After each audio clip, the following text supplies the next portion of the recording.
Hello, boys and girls, and welcome to a special edition of Movie Goodness here on the KB Radio Network. I am your host, Kevin Reed, and this is the review of The Mandalorian, Season 3, Episode 2, entitled Chapter 18, The Minds of Mandalore. How are we doing, everybody?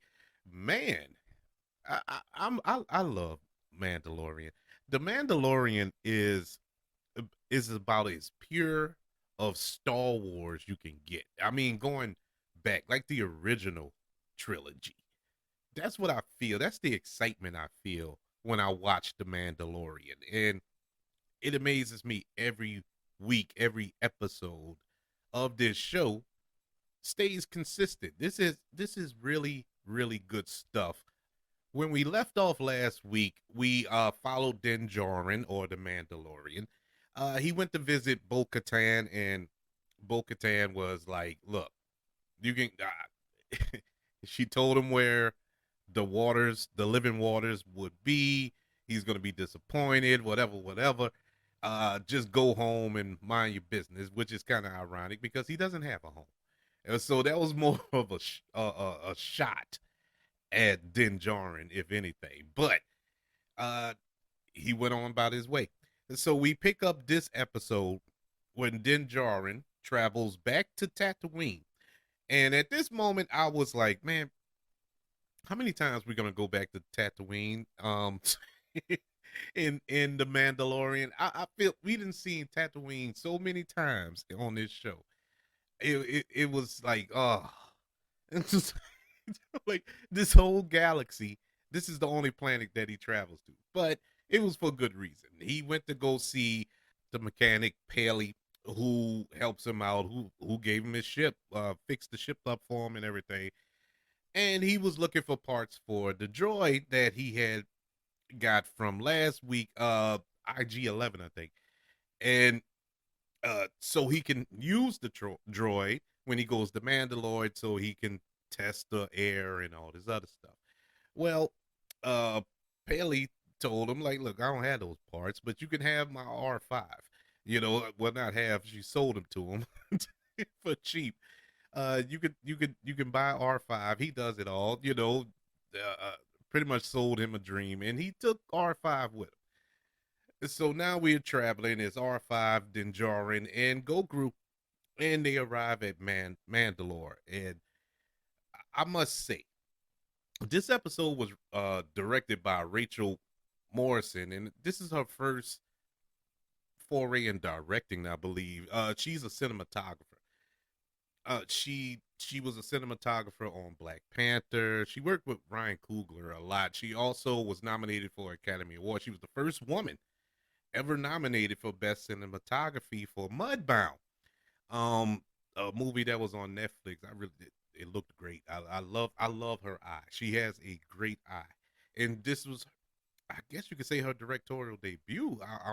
I didn't look it up. If I misspoke, I apologize to her if she did anything else. But this part of the episode looked so good. It all did.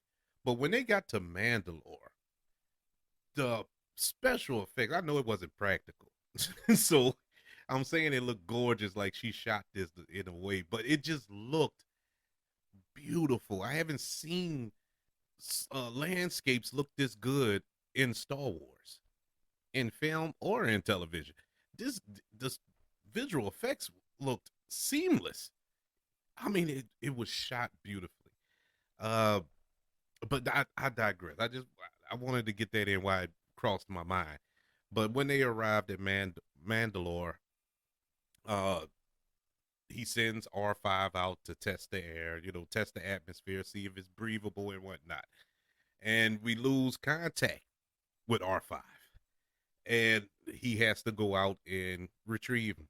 He tells Gokru to stay behind and all this here. So he goes to retrieve R5, and we get our first encounter with the what did Bo Katan call them? Uh, Algamites. Algamites, I think the name was. But anyways, uh, in in this scrum, Din Djarin pulls out the dark saber. I'm pointing this out because we notice how he's struggling, still struggling with that dark saber. He can't lift it up. He's still struggling with the weight. He's getting his behind whipped by these things. And excuse me, the only good shots he got in were from punches or using a knife or a dagger or something, but not from dark saber. I think he got one good shot in with the dark saber, but he was struggling with it, man. He could barely lift it off the ground. And I'm noting this because later on we're going to see the dark saber used again by somebody else, and it was a completely different outcome or way of wielding that weapon. All right, so once he retrieves R5, we find out that the air is non-toxic, so you can breathe. So at this point, Din Djarin says, "Well, Bo-Katan was right. You know, is not cursed. Mandalore is not cursed," and that goes back to last season when Bo-Katan told him about that. And they travel down the caves, or these uh, whatever. They had to go down into the mines. And it's one thing that I noticed. This whole episode. Now we don't get to the living waters until the last 5 minutes of this show. But the way it was shot, and I'm bringing up Rachel Morrison again, the planet of Mandalore was with the bombs of the fusion bombs. Most of the surface is crystallized in this little turquoise colored crystals, right? So the way the light hits it, and when you're underground in these caves, and the light is shining through, it kind of looks like you're in a aquatic or aquatic area. You know, it looks like you're in an aquarium. You know, it looks like the whole setting you're in a tank, a water tank, and it just the whole episode felt like a baptism. And I know there's a deeper meaning there, and I'm just stumbling over it, but it's in my mind, but I can't get it out. But yeah, it's just a beautiful, beautiful visual representation of what Din Djarin came back to Mandalore for. Well, not came back because this was his first time on Mandalore, but this was the purpose of him coming back there to get his redemption by bathing in the living waters. But the whole experience was going through the waters. You know, that's the way it looked. You know, with the sets and the way the light hit off the helmet and off the surfaces and everything like that. But anyways, we go down. We're traveling, heading towards the living waters, or at least trying to find where the living waters is. Uh, Din Djarin gets captured by this cyborg-looking creature thing. It, uh, well, it was a big robot, but we come to find out it was being controlled by this little creature, this little cybernetic creature that kind of looked like General Grievous from Rebels, I believe. I know the live action version, and I'm putting that in quotations, was in Revenge of the Sith. I'm thinking, but General Grievous had the 6 arms or the 4 arms. It had 4 arms, but it just looked like that type of creature. This little cybernetic thing, but it wasn't Grievous. I'm just saying it resembled. They could be cousins. I don't know. Well, anyways, he gets captured. Uh, Gogru tries to save him, but Alert ends up alerting the cybernetic thing, and Din Djarin tells him, "Look, go find Bo-Katan. Go to Bo-Katan." And so Gogru is able to get away. He uses the Force on one of those Akumites, uh, which was a cool little scene, and gets away. And uh, before they got to Mandalore, Din Djarin had told Gogru that a Mandalore needs to know maps. You need to know where you are. You know, that moon there is where I was grew up in. That's where I was born. That's my home. He showed another planet on his little navigation thing. Like that's where Bo-Katan is. We're in the same system here, so we know that Bo-Katan is close by the standards of Star Wars.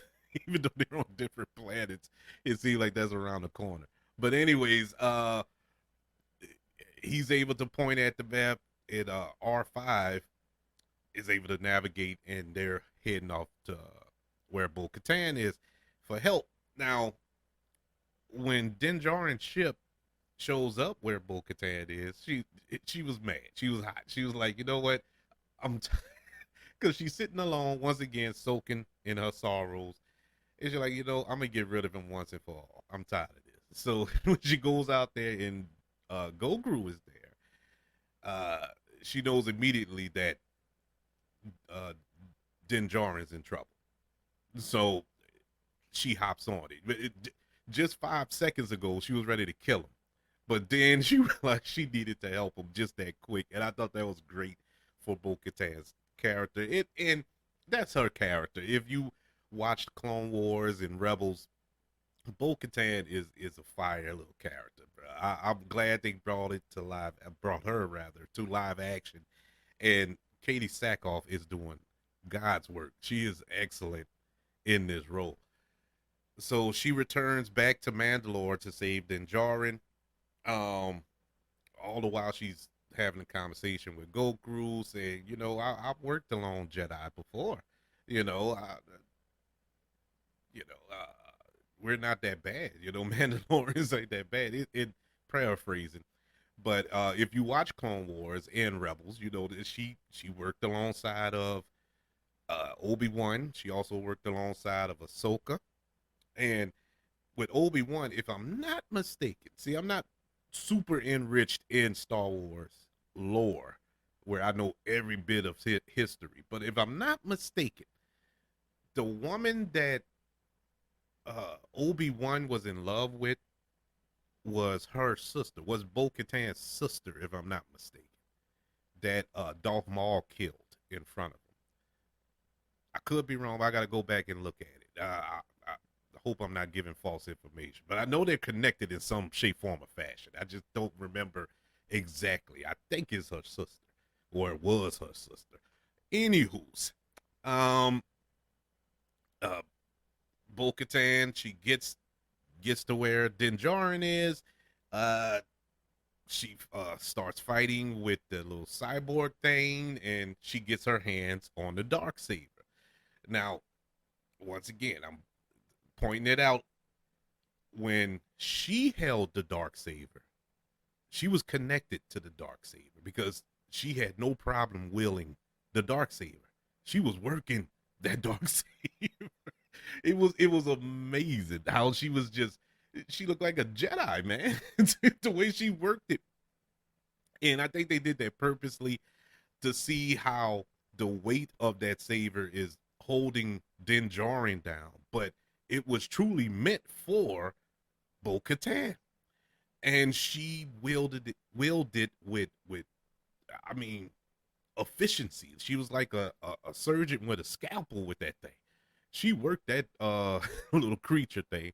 Even when he got into that giant robot, she worked it there too. And so that was cool.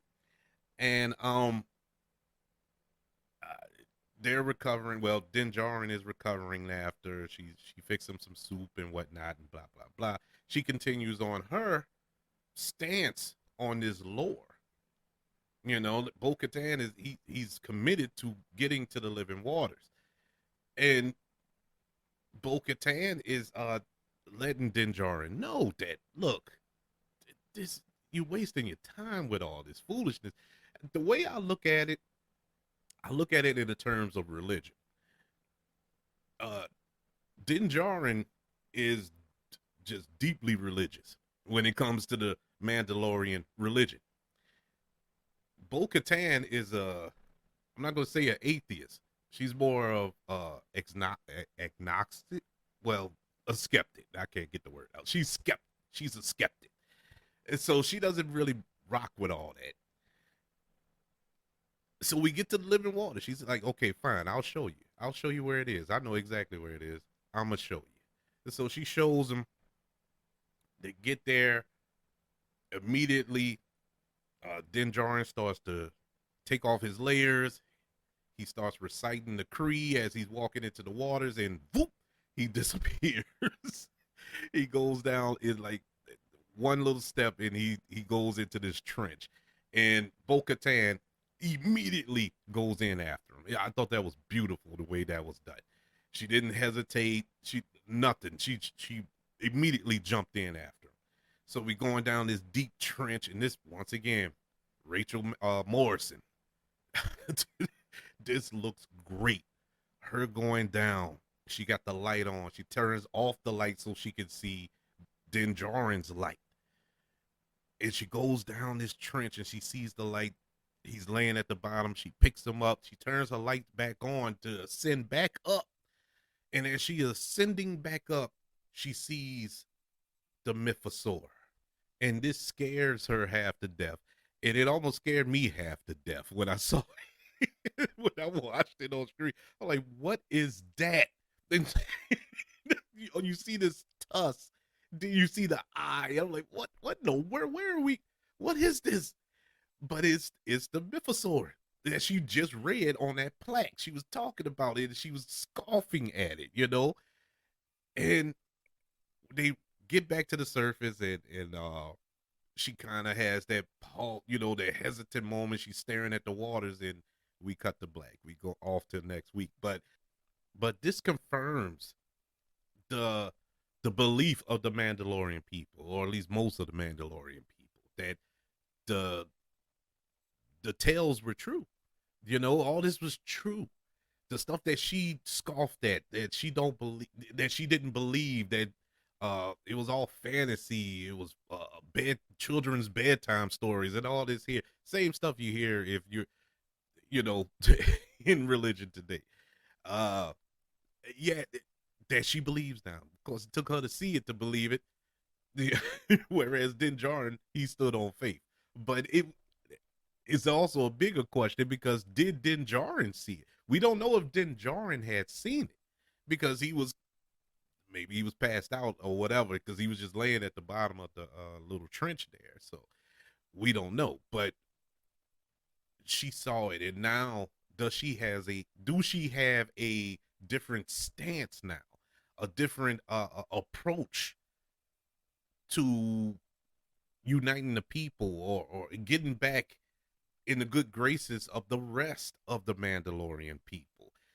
We shall see. A lot of questions were raised in that moment, but good questions, not like, oh man, what are we no, these were good questions.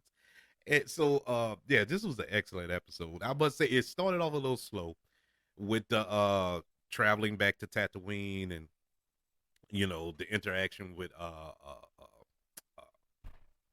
Pelly and all this here, and I like that character. It was just kind of dragged on for a little too long for me. But it once we left Tatooine and got to Mandalore, it became one of the best episodes in the last 3 seasons. It's one of my favorites. It is a well constructed, beautifully shot, well directed episode. I enjoyed it from begin, even the slow parts. I enjoyed it because you needed that.